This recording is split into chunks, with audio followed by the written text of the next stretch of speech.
Unfortunately, we got Brock Purdy out for 2 to 5 weeks. We got George Kittle on IR, so he's going to miss a minimum of 4 weeks. Not looking good for the team so far. But hey, we got Mack Jones as a backup. We got Luke Farrell as a backup tight end, and Jake Tonjes, who got the game-winning catch, first NFL catch ever. And it's a game winner against Seattle, which is awesome. So I'm excited for week 2. I'm sad that we have the injury bug again. It's like nonstop with this team. Like, it's ridiculous. I can't figure it out. I don't know if it's the training staff. People are blaming Kyle. I'm like, Kyle's the head coach, guys. I know not everyone likes him. I have pros and cons with Kyle. But I personally like Kyle as a head coach. Not all the time, but he's a top 5 NFL coach. There's times, especially in the past Super Bowls, where it's like, Kyle, you're doing the same stuff. You're not doing game management. They also have Adrian Martinez on the backup squad, so he's going to be the backup quarterback. We don't want another NFC Championship debacle to happen again. I can't have that happen. Brock Purdy getting injured and then Josh Johnson getting injured. So what if Mack and then this guy, Adrian Martinez, gets injured? Like, that's not going to be good. On other news, we got Colton McKivitz signed to a 3-year deal. We got Kendrick Bourne back this week, signed a 5-year deal if it's official. He showed up at practice this week. Him and Mack Jones got a little chemistry since Mack Jones was on the Patriots, and Kendrick Bourne spent his time on the Patriots when he was not on San Francisco. Robert Salas's rookie Michael Williams is drawing a lot of praise. It's week 1, and we saw, Nick Martin as a linebacker, that he did pretty well as a rookie linebacker, his second preseason game and third preseason game. First preseason game, not so much. He made his mistakes, but hey, it's a rookie. Let him learn. I say get the rookies in there. It's the second week into week 2 against the Saints. Last week, he had some improvement and stuff. Robert Saleh liked what he saw. He thinks he can be an elite edge rusher. So let's see. Let's give Michael Williams his time. It's a first-round pick.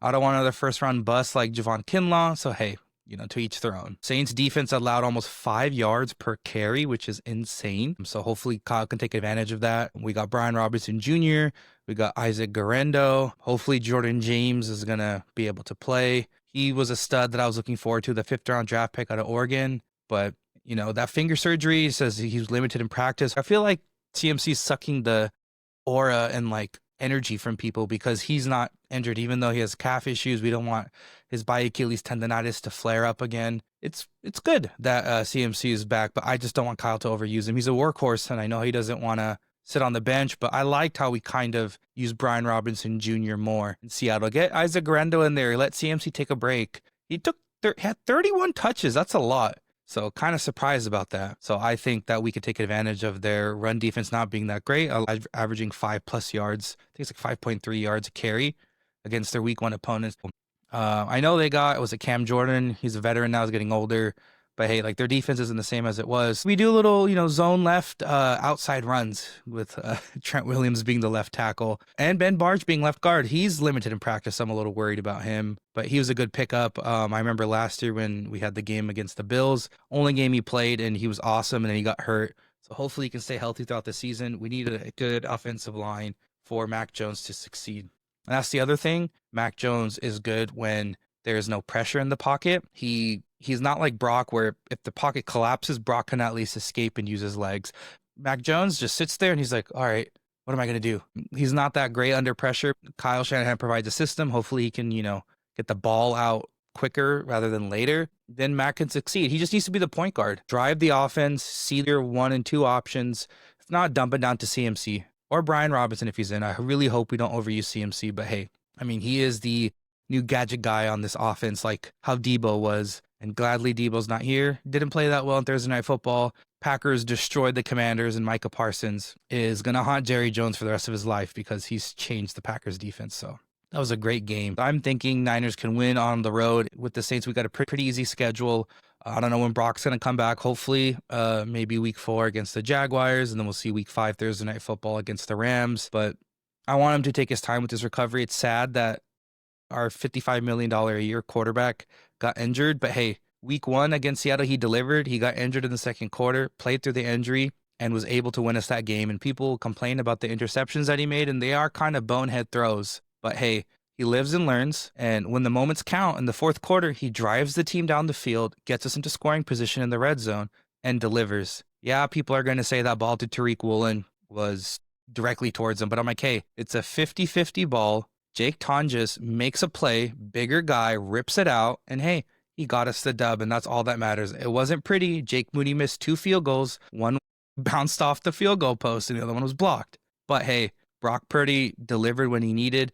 That's what quarterbacks do. That's why they're the most important position in the NFL. They drive the offense, and I'm proud of him. He hasn't had a healthy season since 2023, where he only sat out week 18 when we secured the first seed in the NFC. He's a little guy. He's not big like Josh Allen and, Patrick Mahomes and Justin Herbert, those other quarterbacks that are big that can take the hits a little bit more. Brock is doing what he can, and, he's the underdog, and I love that story about him. Sadly, Brock won't be playing, and, Kittle and others. But hey, I'm excited to see what Mack Jones is going to do, and I think he'll perform pretty well. It'd not be a high-scoring game, but if we can score a lot, I'm going to just throw a gander and say it's 24-17, Niners winning. We got a pretty easy season ahead of us. Our schedule is one of the easier ones, and I get it.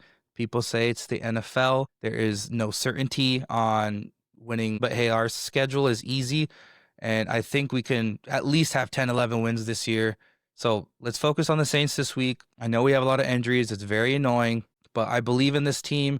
We've had its ups and downs. I can rant about this team for literally hours on end about how they've had chances. Like 2023 was our chance, and I'm still heartbroken after that Super Bowl loss against the Chiefs. Like, I think the Chiefs are doing devil magic under Arrowhead Stadium. I joke about it all the time, but it's ridiculous. Like, I don't know how they got some magic and, maybe some Pat Mahomes magic. The man's too good, but I still hate him, and love or hate him, I still watch him. He's still one of the best quarterbacks in the league, but he'll still haunt me for both Super Bowl 54 and 58.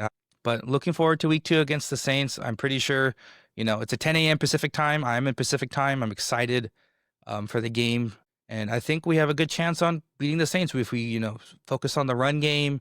Mack can drive the offense down, don't too many things. Like, don't be a gunslinger like Brock. I love Brock, but he forces the ball, and that's why we had 2 interceptions against Seattle. So hopefully Mack can just watch where he's throwing the ball and actually complete it. And hey, if the receivers are getting good coverage downfield, just check it down to CMC or one of the tight ends if they're, doing a drag route and whatnot. Like, I believe we definitely can, do pretty well. I'll talk to you guys later. This is KB with Gold Rush and Beyond.